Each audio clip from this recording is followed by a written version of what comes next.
Hello, on est de retour avec Batman pour t'aider à vaincre la paresse. Comment se défaire de ce mal.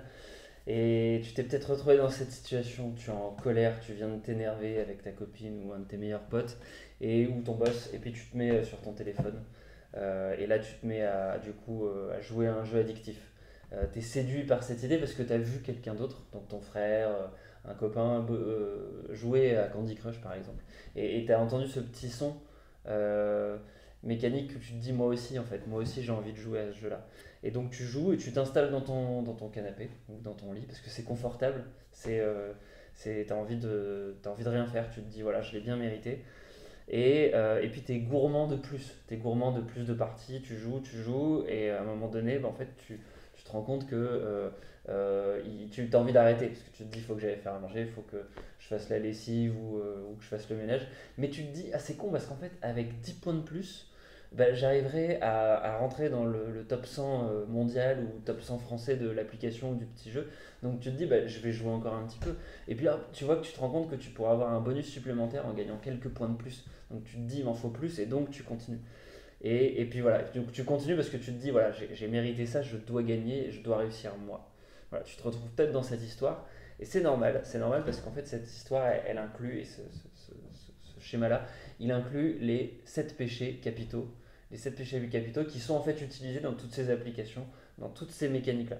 Donc aujourd'hui, ce que j'aimerais en fait, c'est te montrer comment en gros utiliser ça à ton avantage, utiliser en gros les travers les plus sombres, les plus horribles de l'être humain pour éviter ça. Donc trois étapes pour éviter de sombrer dans cette mauvaise habitude qu'est la flemme et voilà, et l'avoir à ton avantage. Donc la première étape, ça va être justement de prendre conscience de ces travers-là. Et pour ça, bah, en fait, il faut que tu retiennes ces 7 péchés capitaux.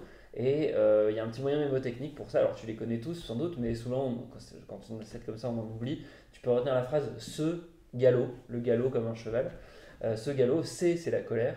E, c'est l'envie. G, la gourmandise. A, l'avarice. L, la luxure.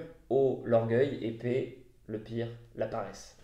Voilà. Donc une fois que tu as compris ça, tu comprends qu'en fait, la colère, typiquement, ça peut être un déclencheur. Tu vois, la colère, c'est un déclencheur. Ça déclenche l'envie de fuite, de se dire, vas-y, ça m'énerve, je m'en vais. L'envie, c'est l'envie de faire comme un tel. J'ai envie, c'est une aspiration de, tiens, c'est attractif, j'ai envie de faire ça. Puis c'est envie aussi de posséder. Lui, il a ça, moi, j'ai le droit aussi. La gourmandise, c'est les petites victoires croustillantes. Donc c'est pareil avec les contenus quand tu scrolles sur Facebook. C'est croustillant, c'est attractif. L'avarice, j'en veux plus, j'en veux encore. La luxure, évidemment, c'est la notion de séduction. Donc là, c'est les sons des applications, par exemple. L'orgueil, c'est le fait que toi, tu as le droit de réussir. Toi, tu es au-dessus des autres quelque part. Et puis, c'est le manque de remise en question aussi, l'orgueil. Et la paresse, bah, c'est le confort, c'est le fait de ne pas avoir envie de bouger. Donc ça c'est le point numéro un, prendre conscience de tout ça et te rendre compte qu'en fait ces leviers-là, c'est des leviers qui sont pulsionnels, qui drivent l'être humain depuis la nuit des temps, et c'est ce qui fait qu'en gros on va être persuadé et pas convaincu. Quand on touche à ces leviers qui sont liés en fait aux 7 péchés capitaux, en fait c'est ce qui fait que tu vas lire beaucoup plus les news qui parlent de causes injustes qui du coup vont déchaîner la colère en toi. Ça réveille un instinct animal et c'est ce qui fait en fait que on n'arrive pas à s'arrêter et voilà, on s'arrête plus. C'est hyper intéressant. D'ailleurs, regarde n'importe quel article, n'importe quelle pub, n'importe quel truc en gros qui essaie de te persuader de faire quelque chose. Souvent, ça va toucher un de ces leviers. Par exemple, quand tu as une pub sur la bourse, bah tiens, c'est toi, tu mérites de gagner plus, tu mérites, c'est l'appât du gain, c'est l'avarice. Voilà. Donc tu as plein d'exemples comme ça et c'est intéressant en fait de commencer à prendre conscience de ça. Et notamment quand tu es en train de rien faire dans ton lit, dans ton fauteuil, dans ton canapé, te dire tiens, qu'est-ce qui m'a mené là, quel était le déclencheur, et dans quoi je me complais, qu'est-ce que je suis en train de consommer qui est en train de jouer là-dessus pour me maintenir dans dans cet état amorphe. Numéro 2, cet état amorphe, la paresse, c'est souvent aussi dû à un manque d'énergie. Donc ce manque d'énergie, il vient souvent d'un problème de sommeil, donc c'est une première piste à explorer. Mais l'idée c'est de se dire où est-ce que si j'ai la flemme, si je n'avance pas et que je ne suis pas en mouvement, bah, d'où ça vient, quelle est la cause, et donc essayer de rechercher cette cause-là. Numéro un, le sommeil.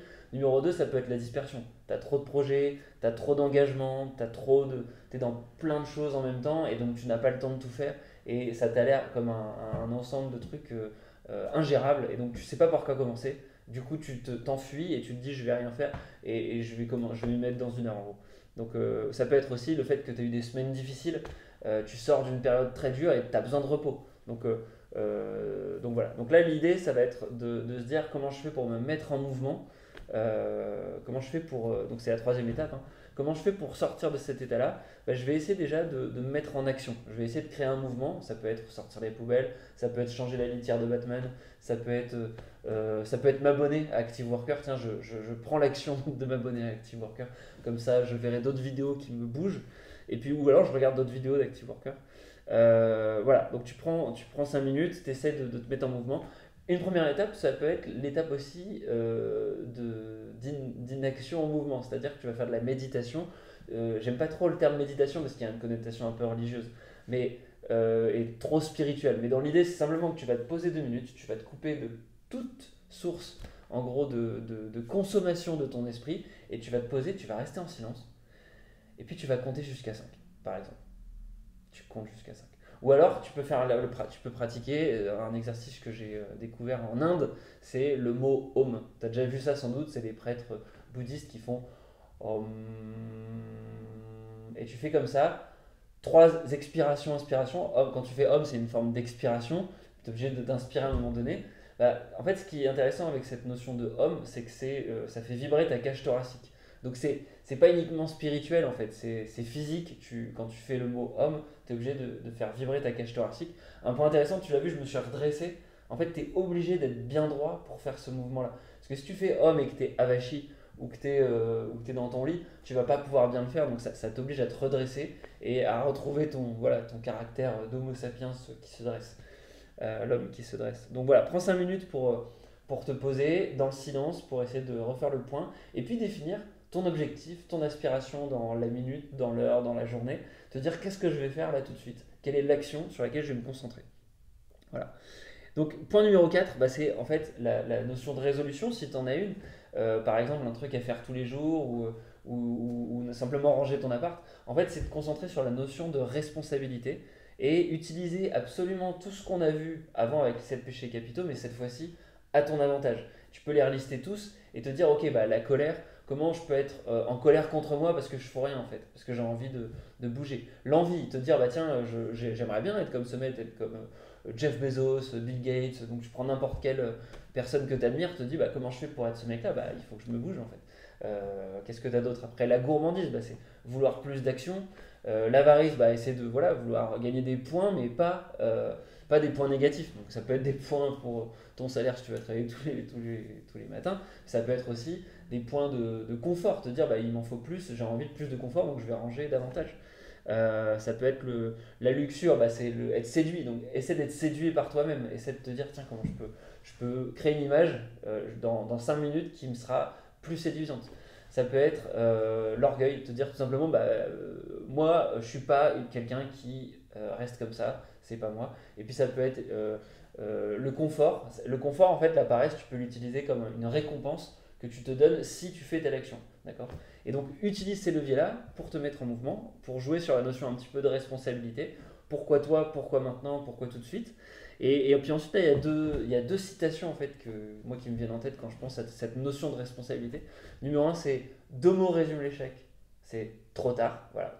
Il y a certains moments, certains projets en fait, que tu vas échouer parce que justement il sera trop tard. Donc autant t'y prendre tout de suite. Et puis ensuite, c'est une citation en anglais. Ça sonne mieux en anglais, donc je te le dis en anglais. C'est Pain is temporary and quitting lasts forever. Donc ce que ça veut dire, c'est que la douleur, elle est temporaire. Par contre, le fait de renoncer, le fait de démissionner, le fait de partir, ça va rester toute ta vie. Donc si tu loupes une fois, en gros, une bonne habitude que tu t'es fixé à faire tous les jours, bah, ton année, elle est foutue. Une fois. Donc autant mettre toutes les chances de ton côté pour y arriver et ne pas rester toute ta vie avec cet échec, en quelque sorte. Voilà. Donc tout ça, tu te rends compte, les 7 péchés capitaux, c'est quelque chose d'extrême d'un côté qui sont à ne pas faire. Mais de l'autre côté, c'est aussi des leviers qu'on peut utiliser. En fait, dans tout ça, il y a une histoire d'équilibre. Il y a une histoire d'équilibre qui est importante à avoir en tête. Et c'est pour ça que là, je te propose une autre vidéo où tu vas voir le conseil d'un ancien président américain qui te permet de bien équilibrer ta journée. Et je te laisse là-dessus.